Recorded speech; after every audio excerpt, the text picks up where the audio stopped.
Okay, hello everyone. Big welcome from the Transnational Law Institute and the second of our post-Brexit lectures, Contesting and Engaging Globalization. We have a special treat for you today. We have here Professor Daniel Drache from York University in Toronto, Canada, and he was the former director of Robarts Center for Canadian Studies. And now you might think, well, Canadian Studies, so he's very locally oriented. Well, one reason of why Daniel Drache is here today is because he has managed over the course of his career and more than 20 books in various languages to make the political economy of the world his topic.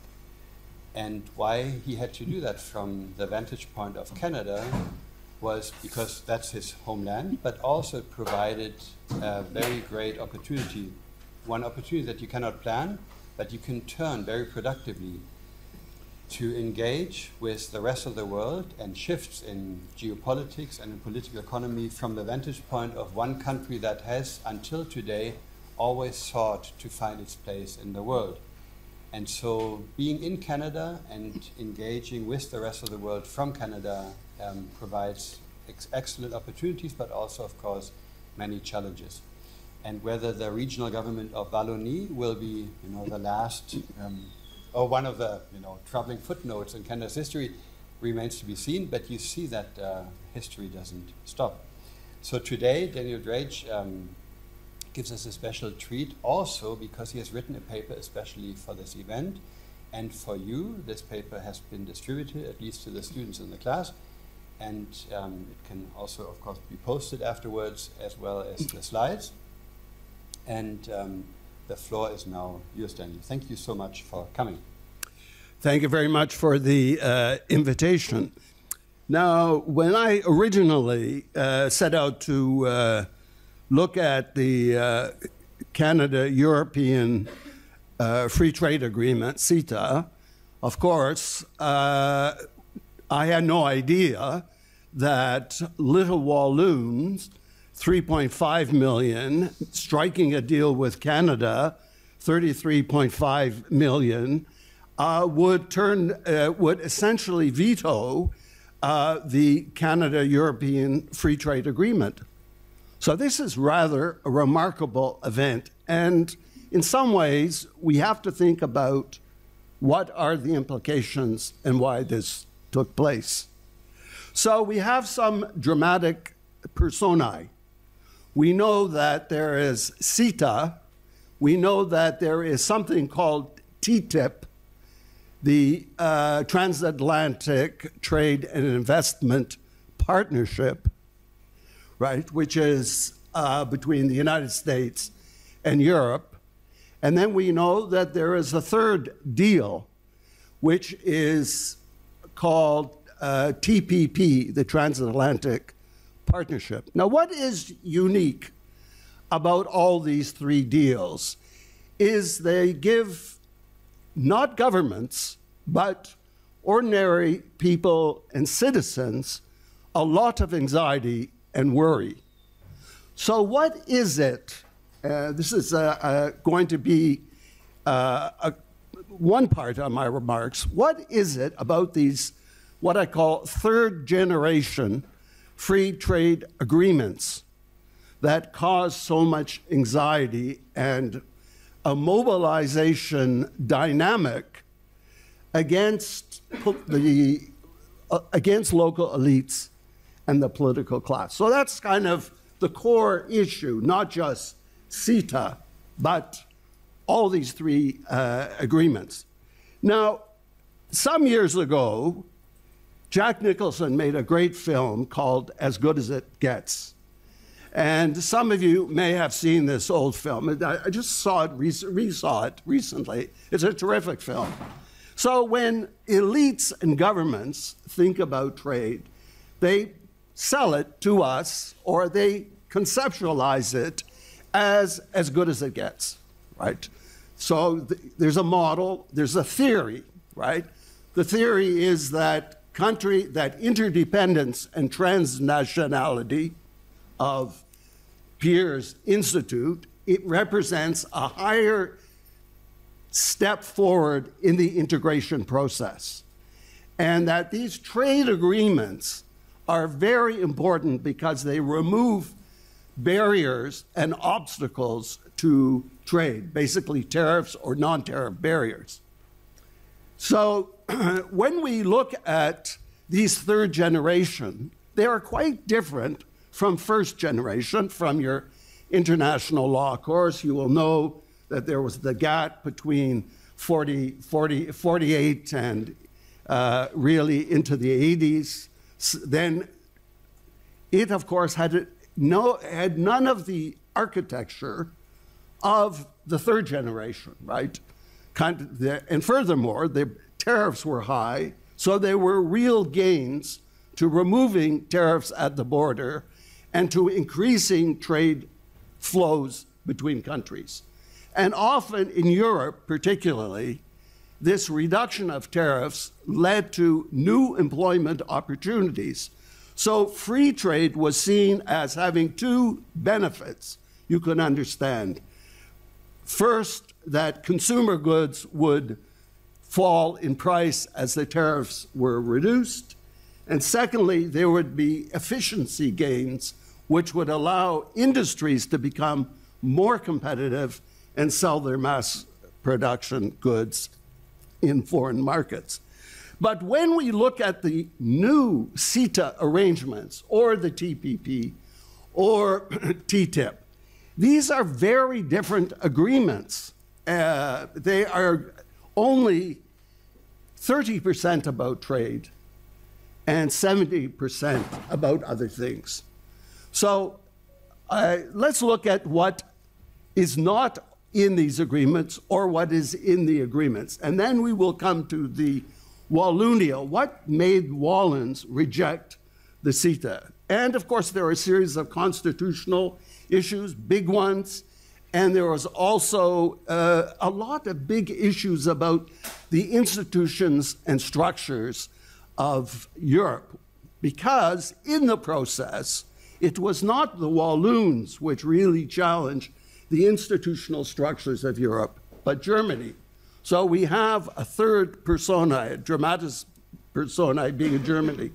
So first, of course, when we look at these deals, we see that they have no concrete measures to directly promote or create employment. So this is the first big worry for many citizens, not governments first, but many citizens. In periods of slow growth, and employment varies across Europe, but in the South and other parts, you have quite high employment. So people are very worried about making industries hyper-competitive, the neoliberal trade agenda, because to make industries more aggressively competitive means job slimming and reducing the size of the workforce. So that is one of the big snags. That's become one of the big focus of, not in Europe, not in Britain, but in Europe itself. There have been hundreds of thousands of people demonstrating, a bit like Occupy, right, in the extent of the demonstrations, a bit like the battle in Seattle. Some of you might remember when in Seattle there were these mass demonstrations against the WTO agenda.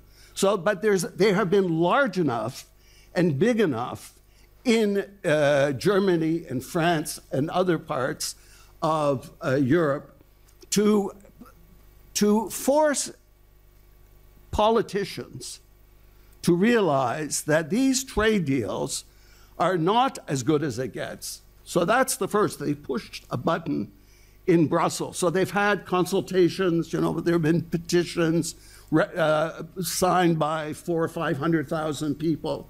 And there has been a lot of mobilization on the ground. So you could not have a pause in the trade, on the trade front, without the mass mobilization. That's the first big point. A second big point is that these agreements, CETA, limits the role of government to pursue proactive employment and industrial strategies. it assigns the largest role to companies to make investment decisions, but minimizes the role of the state to row and steer and capture the benefits of export-led growth.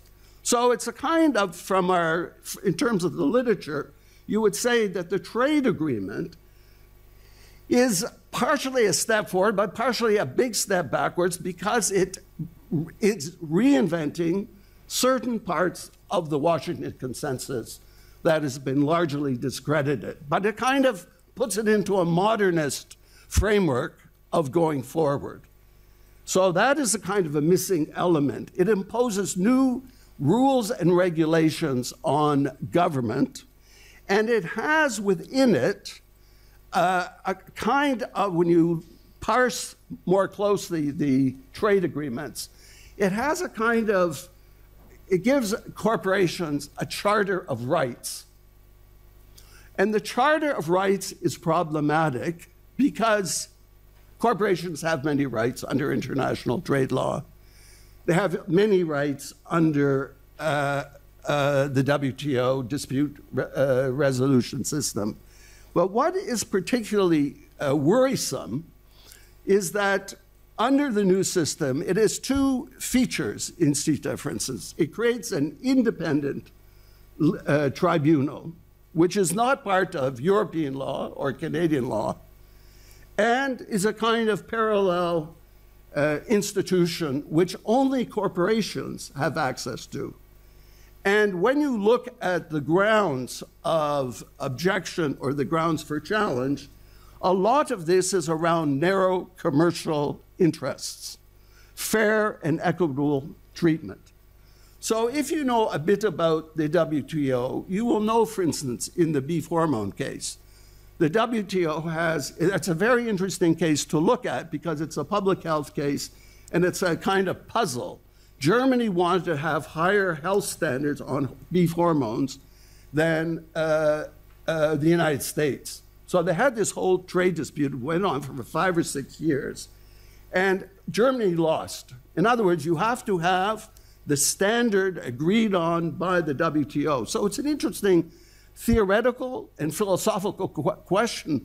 Why can't some countries have higher standards than others? Or, in the case of CETA, why can't Canadian farmers, dairy farmers, for instance, not important to you, but very important to the dairy farmers of Canada or other agricultural sectors, why can't they have subsidies when France massively subsidizes its agricultural sector? So you can see that there are false equivalencies created in these trade agreements. And they become very problematic because at a time where you have slow growth, adjustment costs are very great. So if you have dairy farmers in Canada negatively affected by the flood of marvelous French cheese coming into the Canadian market, what is going to happen to these people? So they have to be somehow accommodated or subsidized or made to go away. The problem goes away normally in a trade agreement by paying a group of citizens large sums of money to stop production. But you have to think about this. This might be a technocratic solution to a difficult issue, but it is not one which dairy farmers or other producers in the agricultural sector accept. So this trade agreement has other issues in it. For instance, it has large asymmetries. If you look at Canada and Europe, you'd say, well, why does Canada want a trade agreement with European industries, with German, Italian, Czech, or other industries, right? Because Canadian industries, aside from the auto industry, which all goes to the United States and Mexico, you would say, well, what's the advantage? Canada is not going to make a beachhead in Europe. Our exports to Europe have actually been decreasing. So if you look at this from a free trade angle, you can see that these asymmetries, not only for Canada, but for many middle-range countries, or even countries that are attempting to move away from traditional areas of production, that the burden of adjustment, the asymmetry, the cost to employment really falls on the weaker partner. Now, in the literature, which I want to say a word about it, you know that the Europeans publish these studies, they're called general equilibrium studies, in which they attempt to show that you can only have what is called a win-win situation. So they use this model of full employment, which says that if workers, that you assume that all the economies have full employment, and therefore under a full employment economy, when workers in areas that are less competitive by conventional economic metrics lose their jobs, they move to an industry that is on the upswing, that is more productive, using better technology, whatever have you. But we found, and not only in Canada but other countries, that with the North America Agreement on Free Trade, that these promised jobs never emerged. And secondly, that if you look at the impact of currency devaluation, that this is the single most important factor in terms of affecting an industry's competitiveness. So, which is not part of it. So when Canada had a 62-cent dollar compared to the United States, Canada was a great exporter. Today, when it went up to 90 cents, our exports dropped. So you can see the same issue between Canada and Europe. So this becomes a primary thing. And so when you take all these core issues, you can see why they become focal points of resistance. And it is, in a peculiar way, Brexit has served as a kind of lesson, a complicated lesson for Europeans, because they saw that whatever your view of Brexit is, if you think it's irrational and driven by pernicious form of reasoning, nonetheless, it showed that this, what may be called the role of experts in trying to say this is not possible. These are done deals. This is an example of TINA. There is no alternative but to sign on. This has created a type of deeper skepticism about the benefits from these trade deals on the economic front. So when we move to the second part of the story, of course, at the core of this third generation agreements are what are called investor-state dispute mechanism. So it is first, these are not new, right? There are hundreds of agreements that have state investment dispute mechanisms. But what has taken place is that, at least in terms of the Walloons, they did not accept this trade fatalism.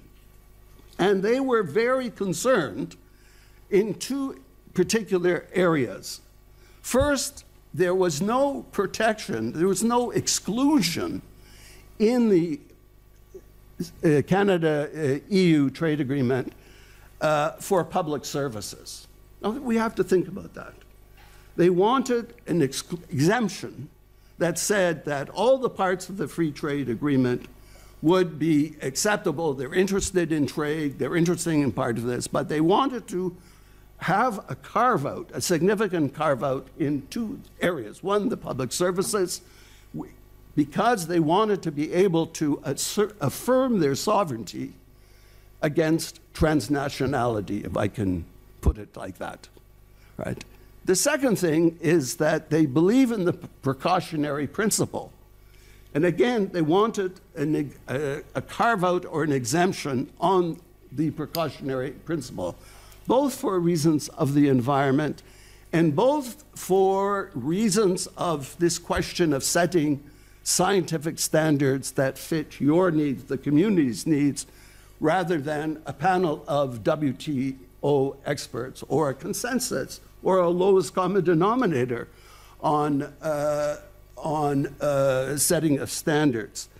So what happened was the EU, faced with this huge challenge, came up with not a bad solution.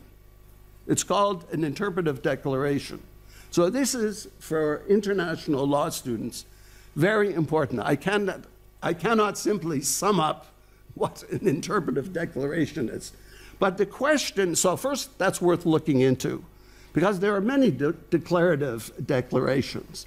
And one of the difficulties in trade law is it has a very narrow orbit of interpretation. For instance, it does not look at human rights treaties and agreements. It does not look at take into the consideration of the Vienna Convention. It does not look at many areas of international law which have an impact on trade and commercial decisions.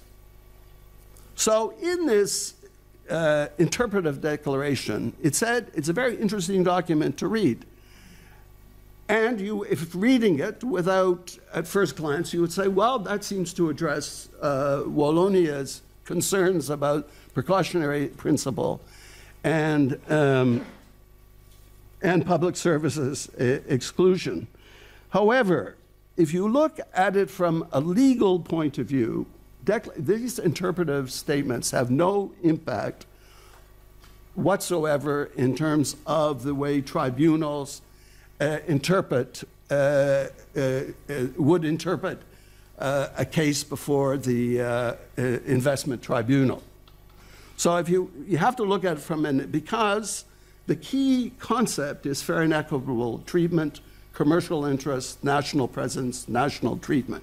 So these are the overarching principles that affect the way arbitrators think about these issues. Now, I did want to bring to your attention that whether you might say, well, Daniel, are you exaggerating? Do corporations really use these agreements? So it just so happens, several weeks ago, UNCTAD, right, the United Nations Commission on Trade and Development, updated its investment dispute settlement navigator and reports that during the first 7 months of this year, investors brought 37 arbitrations based on treaties with investment provision for bilateral investment treaties.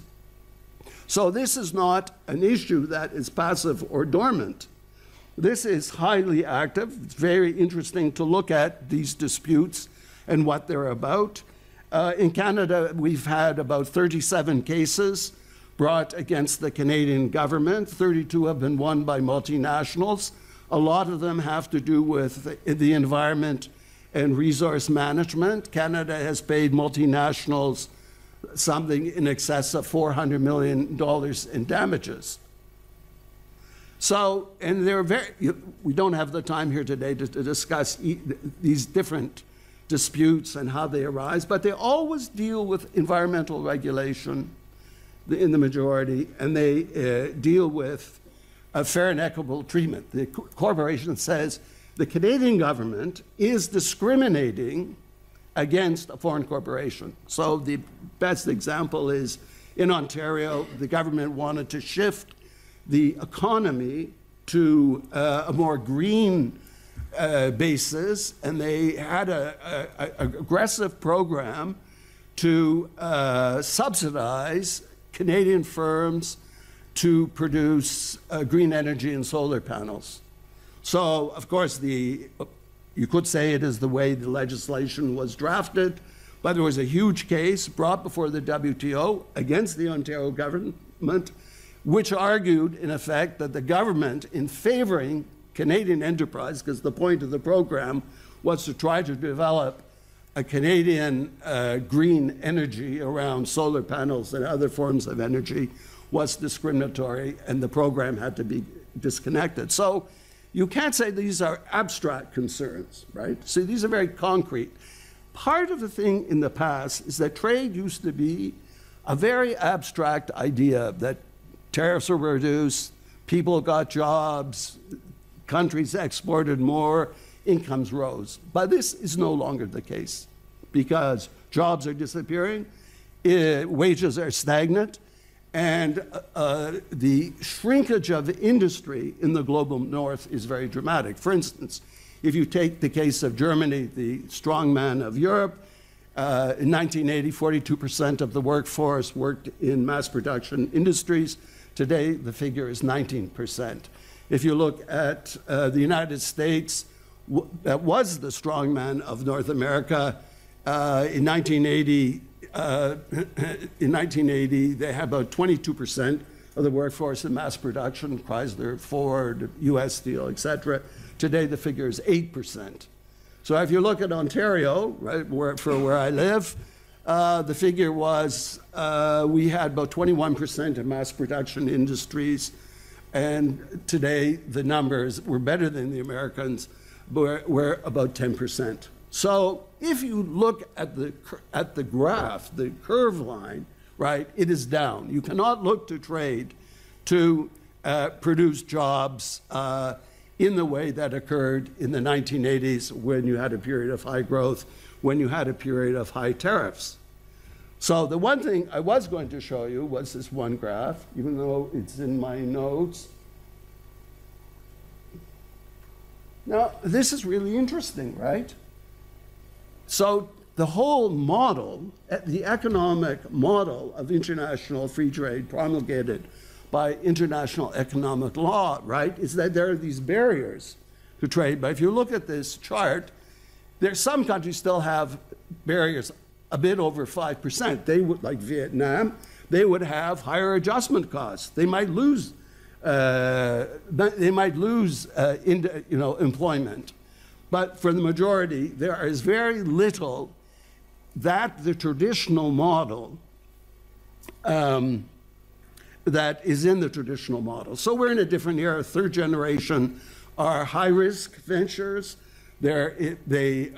Employment now, growth is in the service side of the economy. Ontario is not that much different from here. Britain was ahead of Ontario. So we have about 80% of the new jobs are in service, not in production. These are figures that are across the global north. And of course, in China, they want to move away from their low-wage strategy into a different economic mix. So that is the second part of the story of the Walloons. So they got the Interpretive Declaration, they rejected it. So that's the interesting thing. So you have to read that. And I have an interview with Paul Magnette, who is the Premier of Walloons, here from the Le Monde. It's a very nuanced statement, right? You can't say that he's an anti-globalizer. That's wrong. He would take a deal if his conditions were met. That's what is interesting, right? So and some of you speak French or read French. There's a copy for you. Now, it's 5 o'clock. I want to leave on talk for 10 more minutes, then leave time for questions. So what is Germany's role in this crazy fable? You know, now we're moving from As Good as It Gets to Nicholson's 5 Easy Pieces. Highly recommended film of drama. So this is the drama part of the presentation. So,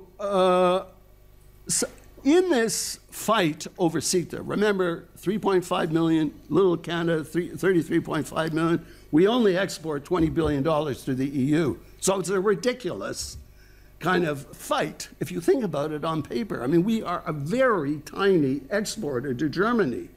And we are mainly selling, guess what? Forest products, Canadian durum grain for pasta. Really vital for Italians, I have to say. Like, we should be kind of set aside in the pantheon as a source of many happy meals.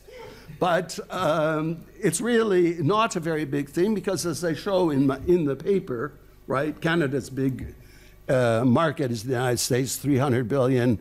China's market in Mexico and China is really the future for Canadian exports, because we don't have a good fit, basically. It's not because Adam Smith wrote The Wealth of Nations and you have a frozen, we have a glacier-like comparative advantage. Many countries change their comparative advantage through state policy or targeting or national champions. When you think of Korea, which was as flat as a pancake and now has the 8th largest industrial economy in the world. If you think of Japan after the Second World War, you think of Germany, you think of the Czech Republic, you think of many countries who have developed excellence. They did this through state, usually a strategy of state intervention, rowing and steering the economy, as well as probably partnering with German firms. If you know a bit about the German post-war miracle, you know that the small and middle-sized firm, the Mittelstand firms, really had a special relationship with the banks. This was nothing to do about competitive markets. This was Germans helping Germans become dominant. So Germany has a role in the drama. I don't know if it's Jack Nicholson, because Merkel doesn't cast very well as Jack. So what happened in Germany? Well, Germany pushed, because of this popular mobilization. At first I didn't really caught on. I'm in Toronto. I hear reports, I see reports. You guys probably don't think anything's happening in Europe either, unless you're on social media and you keep watching, you know, hundreds of thousands of people demonstrating across Europe. It's quite a phenomenon. So German government was pushed by the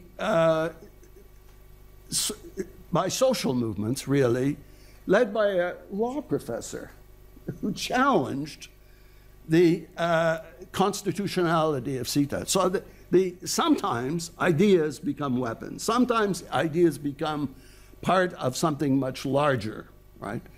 So they went to the Constitutional Court in Germany and they challenged the constitutionality of CETA, saying that this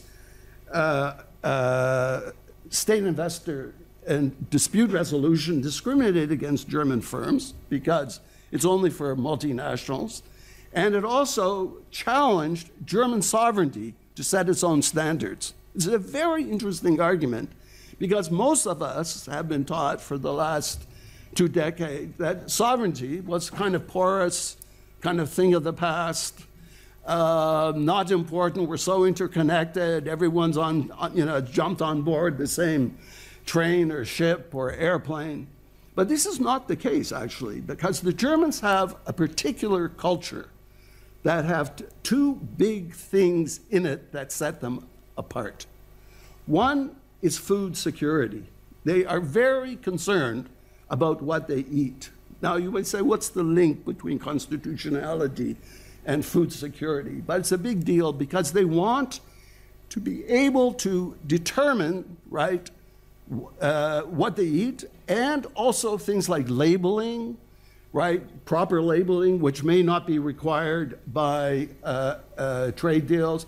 They want to be able to determine how beef or other meat products are treated in the use of hormones, right? They want to be able to set standards which may be regarded by the state investor dispute resolution as discriminatory, right? That's always a worry if you're an international trade lawyer. You keep saying, is this hidden protectionism? If you say it has to meet a hidden standard, why? Is that a real standard?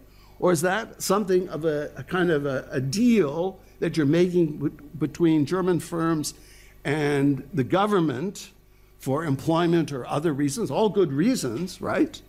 But it's discriminatory. Remember, the foundation stone of international trade law is the principle of non-discrimination. So that raises the stakes. So, as a result of this challenge, they won.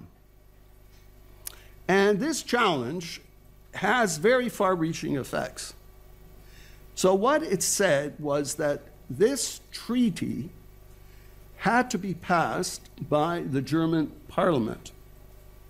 And it was called a mixed treaty. Some of you know your international trade law that this meant that the process of ratification and signing of the trade agreement would have to take place twice. It had to take place with the European Parliament, but with the full assent of the German Parliament as well.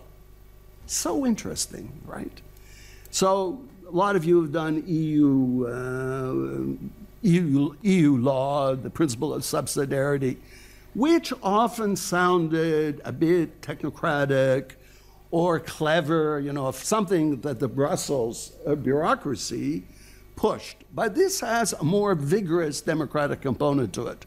But it also has a decentralizing thrust, and it also has, as we have seen, a paralyzing thrust. What it means is that the bureaucracy in Brussels can no longer agree to these kinds of trade treaties without, if they are classified by the courts as mixed. So that's what is the threshold determination. If they're regarded as mixed, then you have the double procedure. I hope you're with me on this. It's kind of a complex thing because it's quite new, right? In the past, a lot of the executive authority of Brussels came from the fact they did not have to submit very much by way of new legislation to national legislatures. But now comes 5 easy pieces. It's a nightmare. Of course it's a nightmare because you have 28 parliaments have to vote on CETA, they have to vote on TTIP, Transatlantic Trade and Investment Partnership. TPP is something else which does not have Europe, but that's been knocked out. That has become problematized in the extreme by the American election with Hillary and Trump both turning against the TPP. And actually, if you read statements, it's good to do a bit of research on this, you can see that the Germans and the French do not believe that the Americans have made enough concessions. So I don't know if you've done any background, but the whole thing about trade deals are very weird, right? Because everyone is required to make concessions to each other to arrive at a deal. So, but again, it's a question maybe of false equivalencies or true equivalencies. In other words, you might have chemicals and you'll say, well, I'll give you something in, I don't know, light bulbs, right? So they're very weird, right? Because they're making concessions. It's the concessions. It's not like with like. It can be like with difference. So compromises in trade are very, very difficult. So now they have cut CETA. CETA isn't going to pass, but the operational part of it was that the controversial side of CETA, which was the institution, which was the state investor dispute resolution, they had this thing in it, which is very interesting. I know you're young and healthy, and you probably don't have health insurance, and you're very fortunate not having to pay the premiums. No, you like having to pay the premiums? What's wrong with you? So they had this part of the CETA, and it's also in the TTIP. It's quite incredible. They have extended patent rights to big pharma, right? Big pharma, big monopolies. And so what this has an impact on public health expenditures, big time, because what it means is that generic drugs, manufacturers cannot bring their drugs to market to compete with big pharma, who are the generic drugs are lower cost, lower priced. So they are delayed because of the extension of intellectual property rights under these agreements. So that's a big impact on public health expenditures at a time where governments are trying to bring this in, rein in the big pharma's monopolistic practices, right? These kind of trade deals actually are extending the patent protection for big pharma. And some of you will know biologics, next generation kind of drugs. They also have been covered by this. So when you look at these aspects, these bothered the Germans a lot.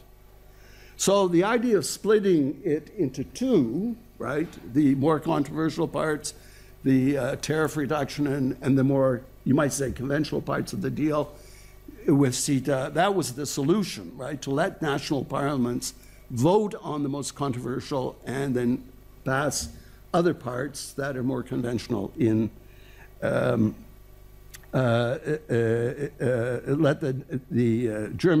the EU pass the other parts. Well, that is a kind of compromise solution, I suppose. You could say, if you're a negotiator, you've got a pile of shit that's really complicated.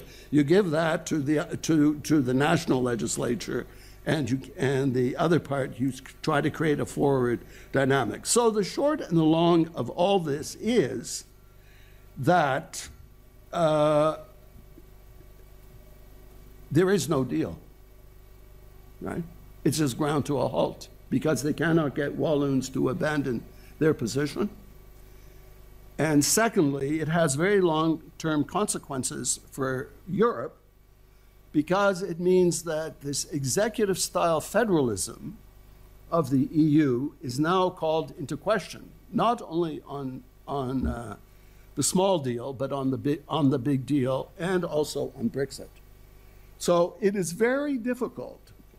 You have to kind of think about that all the furniture have been shifted as a result of the mixed treaty obligation.